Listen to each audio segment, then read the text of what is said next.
जय हिंद। आज हम पढ़ेंगे मध्य प्रदेश की प्रमुख जनजातियों के अंतर्गत गौड़ जनजाति। इसके पहले हम भील जनजाति कवर कर चुके हैं, जिसका लिंक आपको वीडियो के डिस्क्रिप्शन में मिल जाएगा। चलिए स्टार्ट करते हैं। गौड़ जनजाति। नामकरण। गौड़ शब्द की जो उत्पत्ति है वो द्रविड़ियन परिवार की तेलुगु भाषा के कौन शब्द से हुई है और कौन शब्द का शाब्दिक अर्थ होता है पहाड़ी। अतः जो जनजाति सामान्यतः पर्वतों पहाड़ों पर निवास करती है उन्हें गौड़ कहा गया। उत्पत्ति। महादेव के वंशज माने जाते हैं। ये गौड़ जनजाति के जो लोग होते हैं वो महादेव के वंशज माने जाते हैं। इनका मूल निवास होता है कांचीपुरम के लोहागढ़ क्षेत्र में। विस्तार। गौड़ एकमात्र जनजाति है जो मध्य प्रदेश के लगभग प्रत्येक जिले में निवास करती है, लेकिन मुख्यतः इनका समकेंद्रण है जो वो नर्मदा के दोनों ओर विंध्यन तथा सतपुड़ा के पहाड़ी क्षेत्रों में होता है। प्रमुख जिले देखें। मुख्यतः गौड़ जनजाति छिंदवाड़ा, मंडला, बैतूल, सिवनी, होशंगाबाद आदि इन स्थानों पर निवास करती है। गौड़ मध्य प्रदेश की दूसरी सबसे बड़ी जनजाति है और 2011 की जनगणना के अनुसार इनकी जनसंख्या 50.93 लाख है और इनका प्रतिशत देखें तो 33.25% रहा। इनकी जो कुल जनजाति जनसंख्या है वो 1/3 है। सर्वाधिक गौड़ मध्य प्रदेश की छिंदवाड़ा जिले में पाए जाते हैं, लगभग 6.2 लाख। और मंडला, बैतूल और सिवनी, ये जो 3 स्थान हैं इन पे 4 लाख से अधिक जनसंख्या में गौड़ जनजाति निवास रखते हैं। आगे देखें साक्षरता। तो वर्तमान में गौड़ जनजाति 60% साक्षर है, जो औसत साक्षरता से अधिक है। शारीरिक विशेषताएं देखें तो इनकी त्वचा और बालों का रंग काला होता है। दाढ़ी और मूंछों में बालों की संख्या कम होती है। चेहरा देखिए, ये कुछ विशेषताएं हैं जैसे चौड़ा चेहरा होना, नाक चपटी होना और त्वचा और बालों का रंग काला होना, ये सामान्यतः सभी जनजातियों में पाया जाता है। ये प्रोटो ऑस्ट्रोलाइट समूह के होते हैं जो मुख्यतः द्रविड़ियन समूह का एक हिस्सा है। गौड़ों के सामाजिक और सांस्कृतिक जीवन को देखें तो इनका प्रिय भोजन जो होता है वो पेज होता है। पेज जैसे कोदो कुटकी हो गया और ज्वार बाजरा वगैरह हो गया, उनको मिक्स करके पीस के एक पदार्थ जो भी बनाया जाता है उसको पेज कहते हैं। इनका प्रिय पेय जो होता है वो दारू होता है और ये रात के भोजन को ब्यारू, जैसे हम डिनर कहते हैं, ये उसे ब्यारू कहते हैं। इनके मकान प्रमुखतः कच्चे होते हैं। ये जनजातियां तो उतनी विकसित नहीं है तो इनके मकान कच्चे होते हैं। और आभूषण, जो स्त्रियां होती हैं वो आभूषण और गहना प्रिय होती हैं। गौड़ों में अतिथि सत्कार का विशेष महत्व होता है और इनका समाज होता है जो पितृसत्तात्मक होता है। जन्म संस्कार देखें तो बच्चों के जन्म के 2-3 दिन बाद बच्चों को ध्रुव तारा दिखाने की परंपरा है। बच्चे के जन्म पर शौहर और दादरी गीत गाए जाते हैं। जो बच्चों के जन्म अवसर पर जो गीत गाए जाते हैं उन्हें शौहर और दादरी कहते हैं। बच्चे के 12वें दिन जन्म उत्सव मनाया जाता है जिसमें भोज का आयोजन किया जाता है, जिसे बरदो कहते हैं। विवाह प्रथाएं देखें तो इनमें समगोत्र विवाह का प्रचलन नहीं है। समगोत्र सेम गोत्र में विवाह नहीं है। इनमें दूध लौटावा प्रथा का कड़ाई से पालन किया जाता है। दूध लौटावा बेसिकली क्या होता है कि जैसे भाई बहन हैं, लड़की के बच्चे हैं और लड़के के बच्चे, जैसे लड़की की लड़की हुई और लड़के का लड़का हुआ तो दोनों में विवाह हो सकता है, या फिर लड़की का पुत्र रहा और लड़के की पुत्री रही तो उनमें विवाह हो सकता है। इसी प्रथा को दूध लौटावा प्रथा कहते हैं, जिसका ये कड़ाई से पालन करते हैं। इनके शादी विवाह पे कुछ शब्दावलियाँ यूज होती है, जैसे सगाई के लिए जाने वाली जो बारात होती है उसे ये बरौखी कहते हैं और लड़की को अंगूठी पहनाने की जो प्रथा होती है, जो परंपरा होती है, उसको ये बरजोरी कहते हैं और दूल्हे के मेकअप को ये सुवासा कहते हैं। आगे देखते हैं। अगला है मिस्टिया। तो बारात के गांव पहुंचने की सूचना जो व्यक्ति देता है उसे मिस्टिया कहते हैं। ठीक है। विवाह के प्रकार। गौड़ों में मुख्यतः 3 प्रकार की शादियां महत्वपूर्ण मानी जाती हैं, जिन्हें मंडवातरी विवाह कहते हैं। और मंडवातरी विवाह में 3 विवाह होते हैं, पठौनी, चढ़ और लमसेना। तीनों विवाहों को देखते हैं। पठौनी विवाह क्या होता है? इसमें लड़की लड़के को विदा करके अपने घर ले आती है। बेसिकली क्या होता है कि नॉर्मली कि जो लड़की होती है वो विदा होके लड़के के घर जाती है, लेकिन पठौनी विवाह में लड़की लड़के को विदा करके अपने घर लेके आती है। चर विवाह सामान्य विवाह होता है। लमसेना विवाह क्या होता है, इसे सेवा विवाह और घर जमाई विवाह भी कहते हैं। अगला है लमसेना विवाह। लमसेना विवाह या सेवा विवाह या घर जमाई विवाह कहते हैं कि जो लड़का होता है वो शादी के पहले लड़की के घर रहता है, यानी अपने ससुराल में रहता है, और उस समय लड़के को लामा नहीं कहा जाता है। ये लमसेना विवाह का जो प्रोसीजर होता है वो 3 साल का होता है और 3 साल समाप्त होने पर शादी कर दी जाती है, जिसे लमसमाई जीतना कहते हैं। इसमें क्या होता है कि लड़का 3 साल लड़की के घर रहेगा, उसके मतलब ससुराल के अपने सेवा भाव रखेगा, और अगर लड़की के पिता को सही लगता है तो 3 वर्षों के बाद उनमें विवाह संपन्न करा दिया जाता है। इसे लमसनाई जीतना कहते हैं, है ना। इन परंपरा विवाहों के अतिरिक्त गौड़ में कुछ अन्य प्रकार के विवाह भी प्रचलित हैं, जैसे भगेली विवाह, राजी बाजी या प्रेम विवाह, विधवा विवाह जिसमें देवर से ही शादी करा दी जाती है, और रखेली विवाह, एक से अधिक विवाह करना। इनका मृत्यु संस्कार देखें तो एक शब्द आता है खेहुल पाटा। खेहुल पाटा क्या होता है, तो गौड़ जनजाति में अंतिम संस्कार के समय जो गीत गाया जाता है उसे खेहुल पाटा कहते हैं। मृतक की आत्मा को शांति प्रदान करने के लिए जो पूजा पाठ किया जाता है उसे देव मिलौ की पूजा कहते हैं। अगला है नवाखानी त्योहार। ये इसमें क्या होता है कि इसमें पितरों की पूजा करी जाती है ना। एक नोट है, ये पुनर्जन्म पे विश्वास नहीं करते हैं। जो पुनर्जन्म पे लोग विश्वास करते हैं, ये बेसिकली उस पर विश्वास नहीं करते हैं कि पुनर्जन्म होता है लोगों का।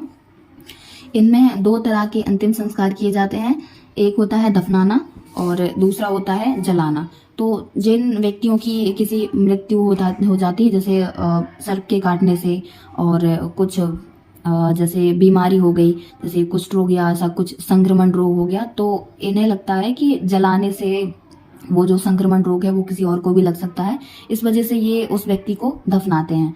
और बाकी जिनकी प्राकृतिक मृत्यु होती है, नॉर्मल मृत्यु होती है, उनको जला दिया जाता है। इनके नृत्य पे ध्यान दें तो कर्मा नृत्य जो बहुत ही फेमस नृत्य है, ये एक सामूहिक नृत्य है। यह विश्व का पहला नृत्य है जिसे गिनीज वर्ल्ड रिकॉर्ड में शामिल किया गया है। गौड़ों के अतिरिक्त बैगा जनजाति द्वारा भी कर्मा नृत्य किया जाता है, और ये कर्मा नृत्य जो होता है वो दक्षिण पूर्वी क्षेत्रों में देखा जाता है अधिकतर। दूसरा है सैला नृत्य। तो सैला नृत्य पुरुषों द्वारा किया जाता है। भड़ौनी नृत्य गाना और नृत्य के साथ किया जाता है, और यह विवाह के समय पे किया जाता है। जो भी मांगलिक कार्य होते हैं, विवाह वगैरह, शादी सगाई, उसमें ये नृत्य किया जाता है। और भड़ौनी विवाह में क्या होता है कि ये नृत्य करते हैं, गाना गाते हैं और गाने में गाली देते हैं। गाली देने का इनकी प्रथा है, गाली देते हैं ये गाने में, और डांस भी करते हैं साथ में। अगला है विरह। शादी विवाह और अन्य शुभ अवसरों पर ये विरह जो डांस है वो किया जाता है, और इसमें साथ में गायन भी होता है, गाना गाते हैं और नाचते हैं साथ में। अगला है सजनी नृत्य। यह एक गीत नृत्य है जो विवाह पे और अन्य अवसरों पे और संधि के आने के आयोजन पे जो संधि संधन होते हैं, लड़की और लड़के के माता पिता संधि संधन, तो उनके आगमन पर ये जो नृत्य होता है सजनी, ये किया जाता है संधि के आने के आयोजन पर, है ना। अगला है सुआ नृत्य। तो फसल पकने पर आयोजित किया जाने वाला जो नृत्य होता है वो सुआ नृत्य होता है। अगला है कहरवा। खुशी के समय पर किया जाने वाला गीत नृत्य, गाते भी हैं, नाचते भी हैं साथ में। और शादी और फेरों के समय जो नृत्य होता है वो भी कहरवा होता है। अगला है पांडवानी।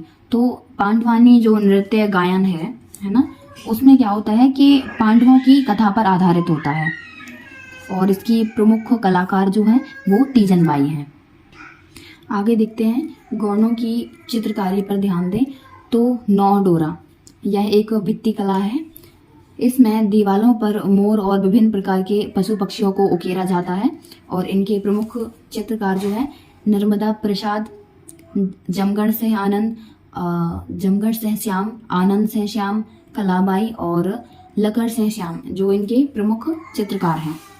अगला है डिगना। यह एक भित्ति चित्रकारी है। इस कला में पेड़ पौधों जानवर इत्यादि को दीवारों पर उकेरा जाता है। और जो बड़ी जनजाति की जो महिलाएं होती हैं, जो गोदना कलाकार होती हैं, उनको बदनिल कहते हैं। इनकी बोली पे ध्यान दें तो इनके द्वारा बोली जाने वाली जो भाषा होती है वो गौणी होती है। गौणी भाषा जो द्रविड़ परिवार की भाषा है। इसके अतिरिक्त हल्बी और भजरी भाषा भी ये बोलते हैं। यह इंडो आर्यन परिवार की भाषा होती है। गौणों की उपजातियां होती हैं और इनमें ऐसा होता है कि संपत्ति के आधार पे भी इनको बांट दिया जाता है। जैसे उपजाति राजगौण हो गए, तो जिन गौण जनजाति के लोगों के पास बहुत सारा भूमि रहता है, भूस्वामी होते हैं, जो उन्हें राजगौण कहते हैं। जो मध्यम गौण होते हैं, मध्यम परिवार के, उन्हें धुरगौण कहते हैं। और जो निम्न और बहुत ही पिछड़े परिवारों के जो गौण होते हैं, उन्हें मुटिया कहते हैं। व्यवसाय के आधार पर भी गौण की उपजातियों को बांटा गया है। जैसे अगरिया जो लोहे का काम करते हैं, अगरिया कहलाते हैं। प्रधान जो पुजारी होते हैं। ओझ जो तंत्र मंत्र की क्रियाएं करते हैं। सुल्हास जो बढ़ई का काम करते हैं। कोयला भूतिस जो नृत्य गायन आदि का काम करते हैं।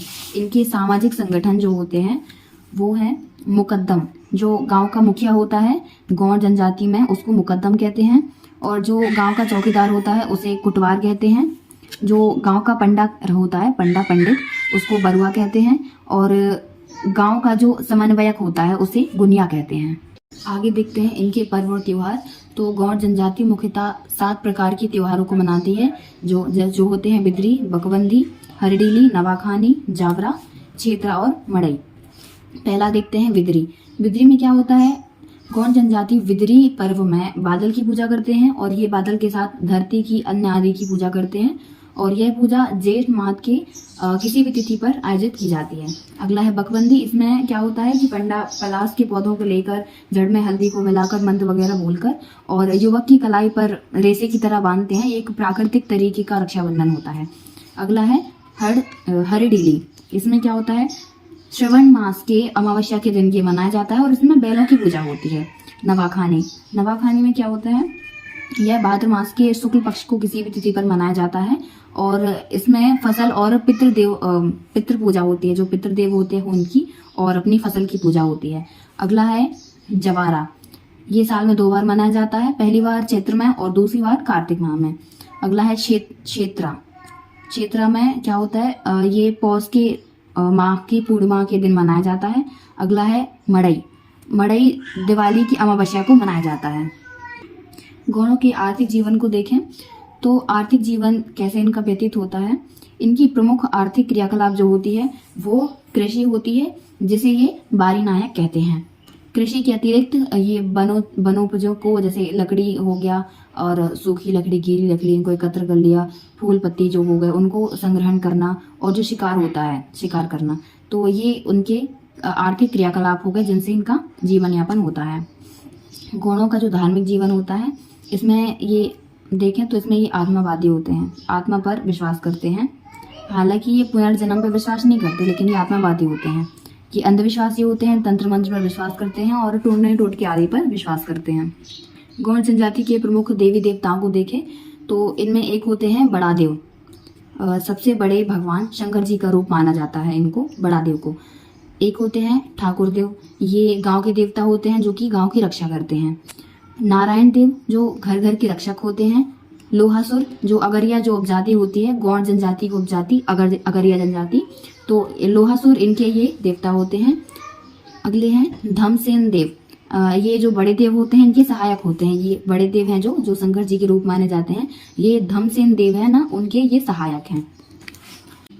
गौड़ों में लगभग 36 गोत्र की चर्चा मिलती है और इनके गोत्र को कुर के नाम से जाना जाता है। जो गौड़ के जो गोत्र होते हैं ये गोत्र को कुर शब्द का प्रयोग करते हैं, कुर शब्द से संबोधित करते हैं।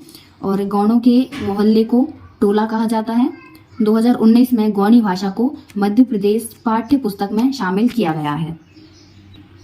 ये थी मध्य प्रदेश की गौड़ जनजाति के बारे में कुछ विशेष जानकारी। वीडियो अच्छी लगी हो तो लाइक करें। Thank you.